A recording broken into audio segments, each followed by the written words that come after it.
शौनक जी कहते हैं कि हे प्रभु, अगर चिंतामणि एक ऐसी मणि होती है जो तुम्हारी समस्त कामनाओं को पूर्ण करती है, लेकिन लौकिक अलौकिक नहीं, और कल्प वृक्ष उसका ये स्वभाव होता है कि तुम उससे जो मांगोगे तुम्हें मिल जाएगा, लेकिन वो भी क्षणिक, शाश्वत नहीं। लेकिन गुरुओं पे अगर प्रीति हो, गुरु चरणों में अगर प्रेम हो, तो गुरु तो सीधा वैकुंठ दे देता है। कल्प वृक्ष से तुम क्या मांग लोगे? नारद जी एक दिन घूमते घूमते एक बुढ़िया को देखा, गोबर उठाती है, कंडे थापती है, सुखाती है, बीनती है और बेचती है। दिन भर उसका यही काम होता है। नारद जी को लगता है बेचारी कितनी गरीब है, दया आ जाती संत को। नारद जी उसको उठा के स्वर्ग लोक ले जाते हैं। बोले मैया चलो, बहुत दुख भोग लिया, तुम्हें आप स्वर्ग ले चलते हैं। इंद्र को आदेश देते हैं कि भाई इनको कल्प वृक्ष के नीचे रख दो, इसने बहुत दुख देखा है। अब कल्प वृक्ष ऐसा है कि जो मांगोगे वो देगा। बोले मैया ये तेरी जो इच्छा है वो मांग लेना है। कल्प वृक्ष की ये महिमा है कि तो जो मांगेगी वो तुझे मिलेगा। उसने पहले भोजन का मांगा कि मुझे अच्छा सुंदर भोजन मिल जाए, तो कल्प वृक्ष ने मुझसे भोजन की थाली दे दी। उसने अच्छे अच्छे कपड़े मांगे, अच्छे अच्छे गहने मांगे, जितने भी लौकिक चीज थी सब मांग ली। लेकिन महाराज अगर प्रारब्ध में नहीं है तो स्वर्ग में भी मिल जाए तो कोई फायदा नहीं है, उसे वापस वहीं आना पड़ेगा। उन सब चीजों से तंग आकर उसने कहा अगर टोपली भर गोबर मिल जाए तो मैं कंडे थाप लो। क्या बोला? टोपली भर अगर कंडे मिल जाए तो मैं 2-4 कंडे, 8-10 कंडे यहाँ थाप लो। तो कल्प वृक्ष है। फिर वही टोपली आ गई, वही गोबर आ गया और कल्प वृक्ष के नीचे वो कंडे थाप रहे। नारद जी आ गया। नारद जी ने देखा, अरे राम, जिस पृथ्वी से इसको सुख देने के लिए मैं ऊपर स्वर्ग में लाया था, कल्प वृक्ष के नीचे लाया था, यहाँ भी कंडेज बना रही है। नारद जी ने कहा जिसकी जहाँ जगह होती है उसको वहीं रखना चाहिए, कर्म कभी छूटता नहीं है। अगर हम में योग्यता नहीं है ना, कभी कोई थोड़ा कृपा कर भी दे तो उसका फायदा होने वाला नहीं है। फायदा तो तभी होगा जो हम हमारी मेहनत से पहुंचेंगे, क्योंकि इस सृष्टि में कर्म प्रधान विश्व करी राखा, जो जस करहि तसही फल चाखा। हम ही हमारे कर्म के द्वारा सुख पाएंगे और हम ही हमारे कर्म के द्वारा दुख पाएंगे। हमारे सुख दुख का दूसरा कोई कारण नहीं, हम खुद कारण है। अगर हमारे जीवन में दुख मिलता है, कारण भले दूसरा दिखे, लेकिन घूम फिर के हम ही हैं। हमें लगता है कि पड़ोसी हमें दुख दे रहा है, बेटा दुख दे रहा है, पत्नी दुख दे रही लगता है, लेकिन घूम फिर कर कभी न कभी हमने भी दिया होगा, रिटर्न मिल रहा है। पुराणों में कई कथा मिलती है कि बेटा ही शत्रु बनकर आता है। कई हमने भी हमारे जीवन में देखा, तुमने तो ज्यादा देखा होगा। जिंदगी भर बेटा इतना दुख देता है कि उनका जीना दुभर हो जाता है। या तो घर छोड़ते हैं या दुनिया छोड़ते हैं, यहाँ तक भी हो जाता है। और इसी भागवत कथा का प्रमाण हम देंगे कल आपको, यही आत्मदेव की वही कथा। इसलिए तो संस्कारों की महिमा है।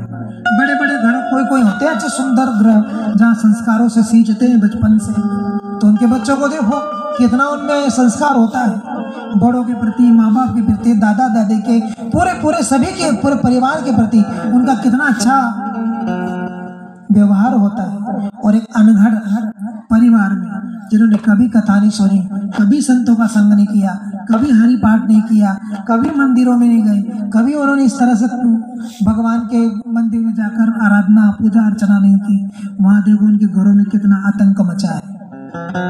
आपके गांव में हो सकता है, क्या बड़ी बात है। हम हमारे कर्म की खुद ज्ञाता है, हम हमारे कर्म की खुद मालिक है। हम जैसा करेंगे वैसा हमको मिलेगा, नहीं तो जन्मी आला हेला न पानी वाहत वाहत मेला, ऐसा जीवन नहीं होना चाहिए। आज ही गए थे हम, गन्ना का रस पी रहे थे तो कोलू में चल रहा था बैल, दिन भर भी कहीं भी चले, कहीं नहीं पहुंचना, चल गया कई किलोमीटर, लेकिन पहुंचा कहीं भी नहीं, वही 10 फीट। ऐसा हमारा जीवन ना हो जाए कि हम चले तो खूब, कमाया तो बहुत हमने कमा लिया, बना लिया, खा लिया, पी लिया, फायदा क्या किया? इस नश्वर शरीर को खूब डुम डुम बनाकर रख भी लिया तो क्या बनेगा? मट्टी तो बनेगा, राखी तो बनेगा, कीड़े पड़ेंगे। 3 गति है। गोकर्ण महाराज बोलते हैं पिता आत्मदेव को, शरीर की 3 गति है। जल में डालोगे तो मच्छियां खा जाएगी, जमीन में गाड़ोगे तो कीड़े मकोड़े खा जाएंगे, और अगर जला दोगे तो राख हो जाएगा। इसकी चौथी गति से नहीं है। क्या करोगे शरीर को बनाकर, क्या करोगे बहुत इकट्ठा करके? तुम्हारी मेहनत, तुम खूब कसौटी कर करके, कंजूसी कर करके अपने धन को बढ़ाओगे, और बेटा घर में आतंकवादी का पैदा हो गया कभी तो तुमको मारेगा, तुम्हारी दौलत को बर्बाद कर देगा। संस्कार अच्छे दो, बेटों को धन नहीं दोगे तो उसके इससे कमा लेगा वो मेहनत से,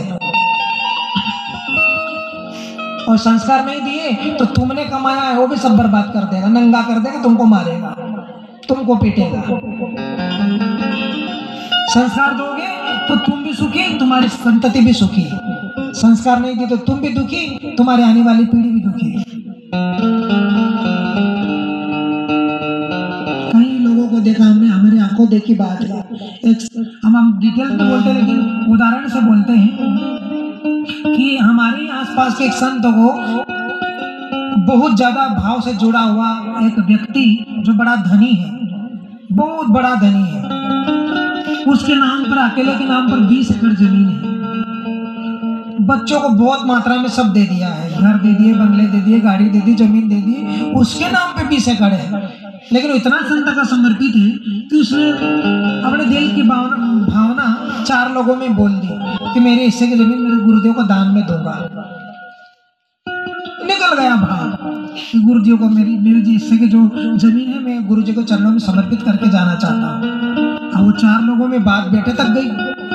महाराज अब कहानी को हम लपेटते नहीं, लंबी नहीं करते, सीधी बात। एक दिन सुबह सुबह उसने गला दबा दिया। किसका?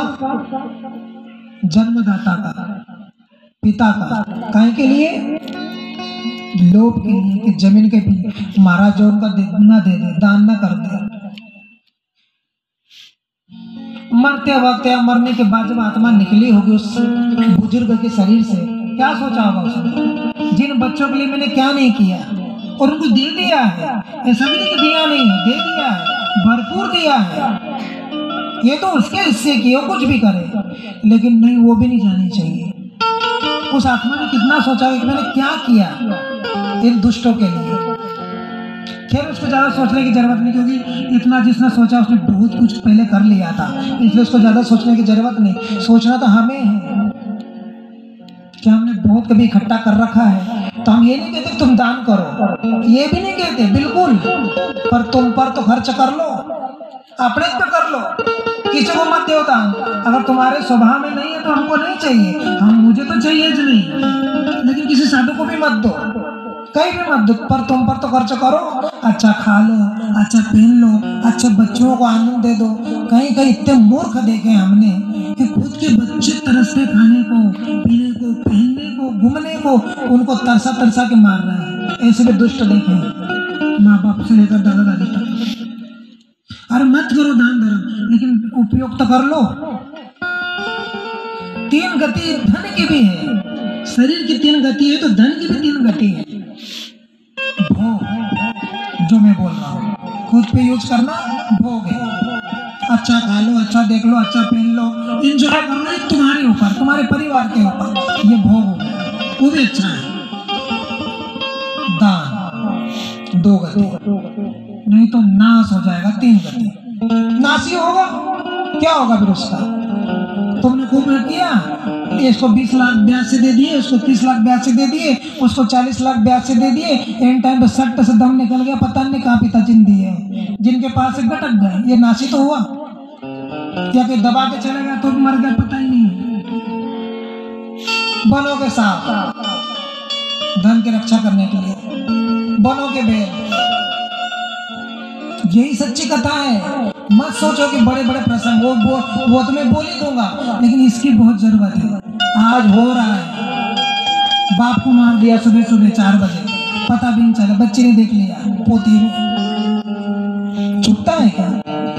लेकिन अब क्या करे, बाप तो मर गया, बेटा भी चले जाए जेल तो क्या होगा घर का? रफा दफा कर दिया बात नहीं कि भाई रफा दफा। यहाँ तो रफा दफा हो गया, वहां कैसे करोगे बेटा? यहाँ तो रफा दफा कर दिया बात को, लेकिन भगवान के सामने कैसे? क्या करोगे तुम?